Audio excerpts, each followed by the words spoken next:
Okay, welcome everybody to this July member forum. We're glad everyone has joined us to learn some updates on the work TDL's been doing over the past month. As I said, my name's Christy Park and I'm the director of the Texas Digital Library, for those of you who don't know me. And I'm joined by Courtney Muma, our deputy director.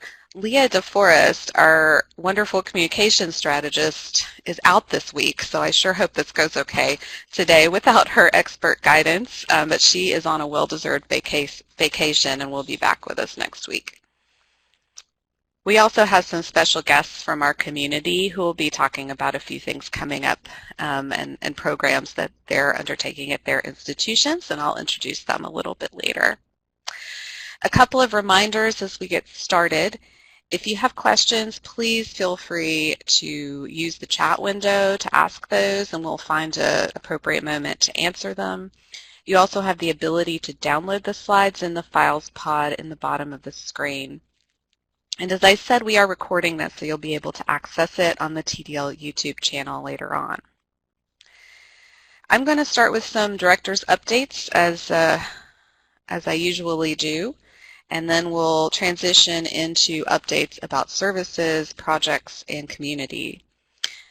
We'll have some announcements from our members during that community update, and we'll end the forum, as we always do, with opportunities for Q&A. So, moving right along. I am really excited to announce that, first off, that we received word a couple weeks ago that we received an award through the IMLS National Leadership Grants for Libraries. And thanks to that planning grant, we will be working with the University of California, San Diego Library to roadmap the first nationally distributed digital preservation storage service for sensitive data through a project entitled Preserving Sensitive Data in Distributed Storage Networks. Although distributed digital preservation has been offered in the U.S. for over a decade, there is no distributed service offering for sensitive data currently existing. And as a result of that, sensitive data that's in the custody of libraries, health science centers, and archives are at an escalated risk of loss. So this planning grant will allow us to work with our close partners at Chronopolis, which is at UC San Diego, to develop a nationwide model for a distributed digital preservation service that will close gaps in those preservation offerings. And we're really excited to get to work on this. We want to thank all our partners listed here for their support on the grant proposal and their willingness to work with us on this project starting in September. This award will be in the amount of a little over $87,000 and will support the creation of several deliverables, including a report modeling the establishment of this digital preservation service for sensitive data, templates for legal agreements, technical requirements for data transfer, and cost modeling scenarios. These deliverables will assist us and UC San Diego in building out our existing digital preservation offerings to include services for sensitive data. And also we hope help pave the way for other services nationwide to do so. And we'll be providing regular updates through these forums as we get started with it, but we'll also be putting materials in the TDL Space repository, sharing on social media and in our newsletters. So we want to keep you all informed of this work as it goes, and hopefully, have a good model at the end of it that we can implement for our members. Courtney has put a link to our announcement in the chat window. It's also on the slide here if you want to click on it and learn more. Secondly, another big milestone this month, TDL and its partners in the open source Vireo community announced the release of the Vireo 4 release candidate, which includes some new features that we're really excited about, including customizable submission workflows, controlled vocabularies, improved metadata, and enhanced field control for filtering and flagging, and some other things as well. We will be providing training opportunities, including a webinar that was just scheduled that I've included here on the slide. We will be hosting a webinar on August 20th from 1:30 to 3 p.m. Stephanie Larison, our Vireo product owner and co-chair of the Vireo Users Group Steering Committee, will be leading that webinar, and it will be providing information and training on new features in Vireo 4. So definitely save the date for that, and we will be sending out registration information and information about how to join the call. We also have a sandbox available for you to play in if you are interested in testing out Vireo 4. Courtney has placed the link for that in the chat. And you can report any issues or bugs that you experience as you're playing around in that sandbox by notifying the TDL help desk at support@tdl.org. If TDL manages your Vireo instance for you, or hosts it for you, the following notes apply to you. Deployment to TDL member institutions and migrations will roll out in cohorts over the next academic year. We're starting with 2 institutions in the fall and piloting this new release with them in a parallel installation. And then we'll be ramping up in the spring and summer, especially with other members as they're ready to go. Migration and workflow setup should ideally be completed when there's not heavy use of Vireo on your campus. I'm sure you will be the first to tell us that. And TDL staff will communicate with individual member institutions to schedule upgrades as we become ready to do that. So we'll be communicating with you individually. We'll also be communicating through the Vireo user group listserv as there's more information. But right now, I think what most folks need to be aware of is this webinar. If you use Vireo, if you have contact with the grad school that uses Vireo and you want to start getting them ready for changes that are coming in Vireo, this webinar is a really, really great place to start so that you can start thinking about the changes and planning for them. We're really excited to reach this milestone with the release candidate. We'll be doing a formal release later in the summer after we fix a few remaining bugs in the software, but we really want to thank our developer, Frank Smutniak, and the group of developers at Texas A&M and Texas Tech in particular for their contributions to getting to this milestone with Vireo 4. Now I'm going to turn it over to Courtney. I think she has an update about Dataverse, and then we'll head into community updates. Hi, everybody. So I wanted to let you know that along with the Texas Data Repositories Steering Committee Chair Laura Waugh of Texas State University, I was able to participate in this year's Dataverse community meeting in Cambridge, Massachusetts. The Harvard home of the Dataverse project is an excellent host for open source software, as we already know, and apparently for humans as well. It was a really great experience. It was great to share experiences and ideas with Dataverse users from all over the world. We set direction for that global Dataverse community consortium, which some of you will remember TDL joined last year and is just getting kicked off. And we focus quite a bit on the preservation of research data in Dataverse, private and sensitive data in Dataverse, and improve metrics to align with the Making Data Count initiative, which has been a priority of our steering committee as well. So you can actually find all of the talks, posters, community notes, and photographs from the meeting online.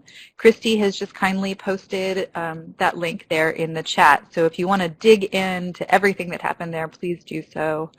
I also want to thank all of our presenters and attendees for the Topics in Research Data Management series that we just concluded.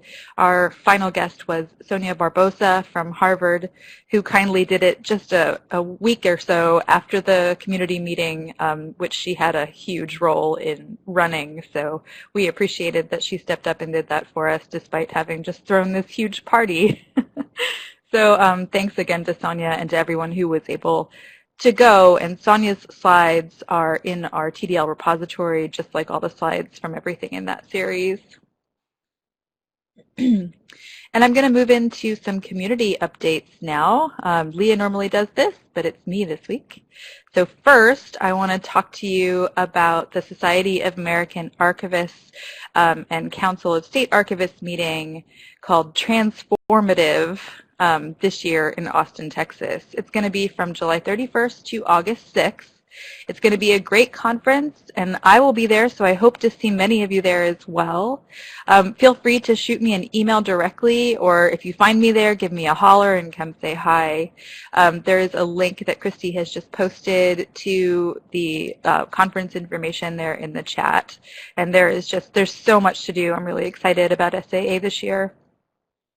And now I'm pleased to hand over to Lauren Goodley from Texas State University.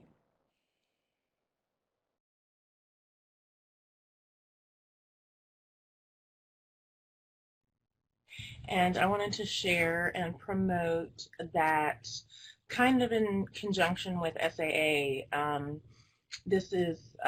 We're having a full-day workshop here at Texas State in San Marcos. It's the day after SAA, so I wanted to share it with y'all.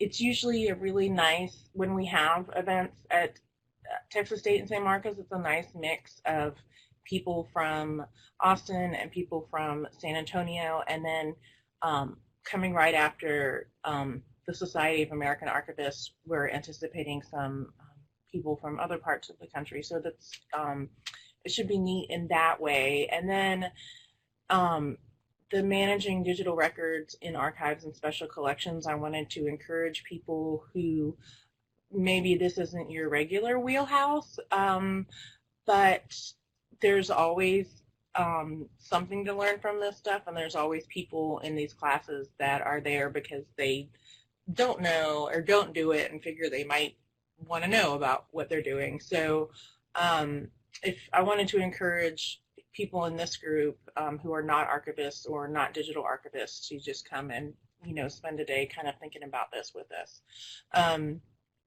Let's see, the Managing Digital Records in Archives and Special Collections, it's part of the SAA Digital Archive Specialist program, and it will discuss both administrative and technical needs to successfully manage archived digital records, allowing you to make thoughtful and convincing arguments to staff and superiors grounded in knowing what it takes. So yeah, I'm kind of biased because I want lots of people to understand digital records and archives and special collections. It's also going to be fun and whatever, bring your towel and I'll meet you at the river afterwards.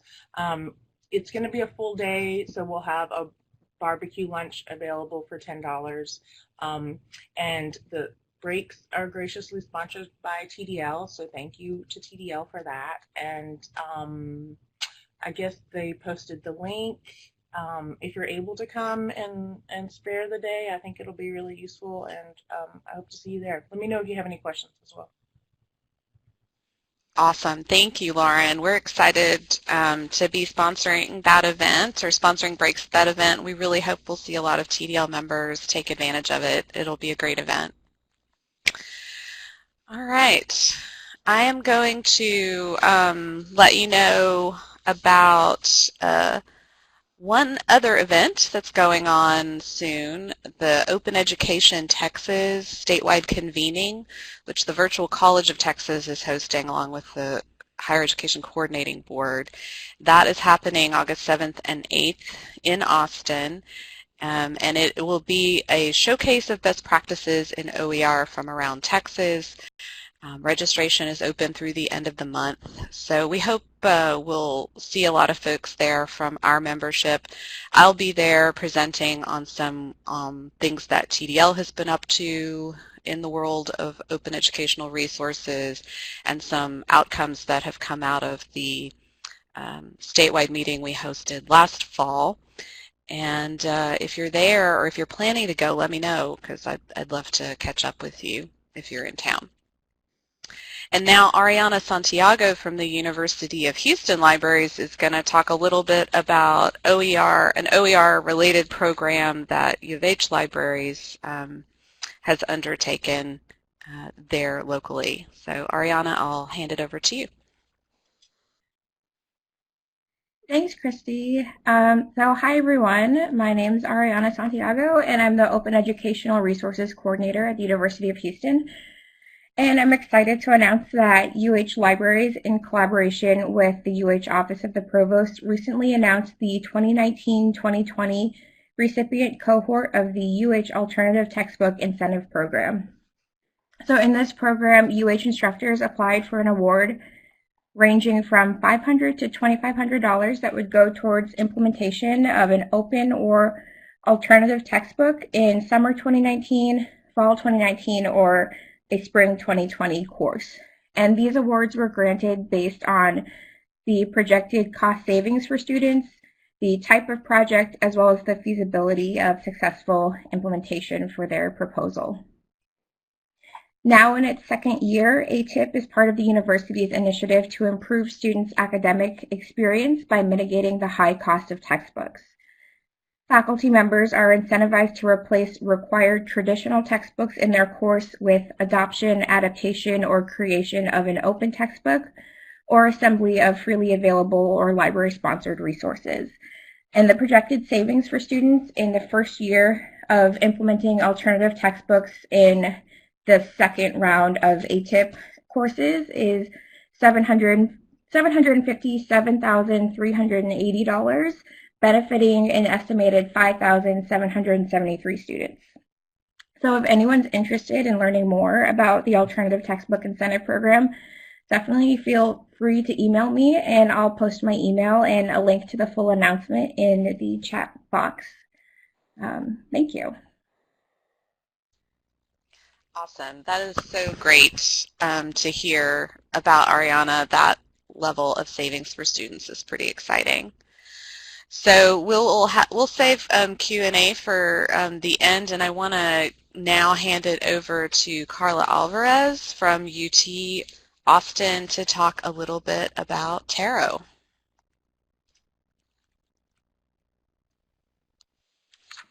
Hi everyone, thanks Christy. My name is Carla Alvarez. I am the U.S. Latino Archivist at the University of Texas and the Tarot Steering Committee Chair.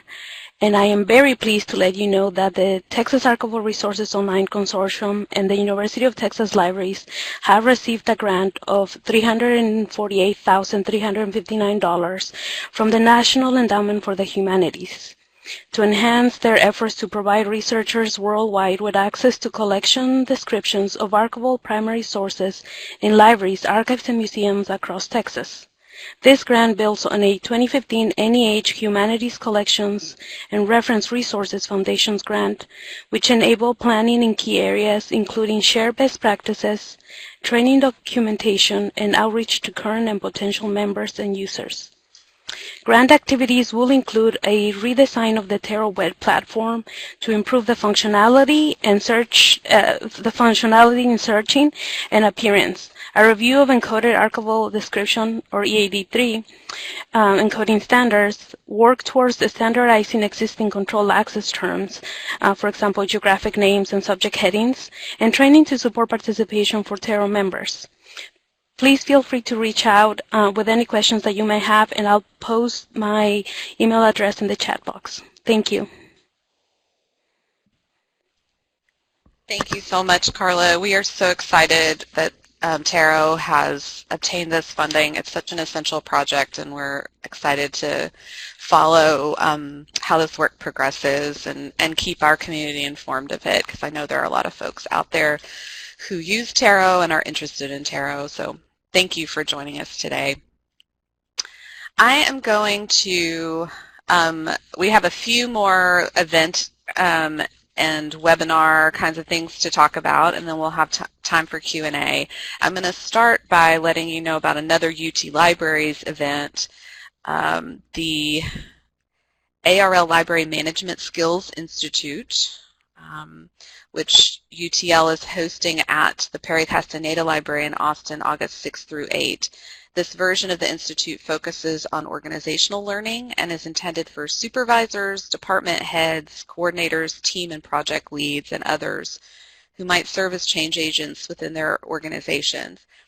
As I said, this will be in the PCL on the UT Austin campus, and I believe registration is still open, but the deadline is this coming Friday. So there are a few seats left if you're interested. I encourage you to take advantage of that relatively local opportunity. And now I'll hand it back to Courtney to wrap us up. So this is another reminder, thanks Christy, for the free ACRL Research Data Management Workshop that's going to be hosted by Baylor Libraries on August 9th. Again, that's free. If you have any questions about the workshop itself, please contact Billy Peterson-Lugo, Director of the Digital Library Services and Systems at Baylor University Libraries. And Christy will paste a link, thank you Christy, over there in the chat so that y'all can see where registration is. I checked this morning and they still have some spots left, so don't miss this opportunity to dig into research data management. And speaking of another event hosted at Baylor Libraries, thank you Baylor, Web Archiving Texas registration is open and it's also free. We're really excited about this first opportunity to facilitate building a web archiving community in Texas and for Texas. Christy will put a link to the event page with more information about event logistics, like lodging and transportation ideas, as well as that registration link. This is just a one-day event. It's open to everybody, no matter what level you are in your web archiving program, even if you're just thinking about having one. It's an opportunity to really build a community around web archiving in Texas and bring people together to share their skills and resources, amplify the work that we're doing in Texas that impacts the national and international web archiving community. I think that's really important to do here in Texas. We are, you can join us there again on November 6th. It's a Wednesday, and again, it's free, so please register soon. We've got lots of people already registered. We're really excited about it. And then I'm also excited as part of that to announce a new webinar series that will provide context and background for the topics that are going to be discussed at Web Archiving Texas at Baylor. All of the webinars in this series are also free and they're open to anyone who's interested in coming. We'll also record them and provide access to them in our repository and in our TDL YouTube account. So even if you can't make it to the event in November, please sign up for these webinars if you're interested in getting kind of background information and context information for what's happening in Texas in terms of web archiving. The series begins in August, and it's going to feature presentations from folks including Baylor University, Texas A&M University, Texas Digital Library, and University of North Texas. I think we'll also have someone from UT Austin joining us, we've just found out. Presentations are going to cover web archiving technology first. We'll have like sort of an overview of tools and resources. Then we'll have what we're calling the web archiving sampler, which is going to have examples from some Texas institutions. And then web archiving in the library, looking at policies, procedures, and program integration. We're also looking for volunteers for this one. We haven't quite filled up all of our speakers yet, so please do email me if you're interested in presenting about how you're thinking about policies, procedures, and program integration for web archiving in your library. There's a link, again, there in the chat window that's got more information and a link to register for this webinar series. And now I'm going to go ahead and move us into Q&A. We fit a lot in today, and so I'm glad to see that we have 6 minutes left for questions. Thank everyone for joining us today, and thanks to all of our members today who took some time to present about your work. Ariana, Carla, and Lauren, thank you so much. If you have a question, you can type it into chat, and I'm going to also post a link to the forum survey that we do for every forum into the chat as well, so if you have time to do that and let us know how we can improve, that'd be great. So 5 minutes for questions. If y'all have any, please do, again, drop them into the chat.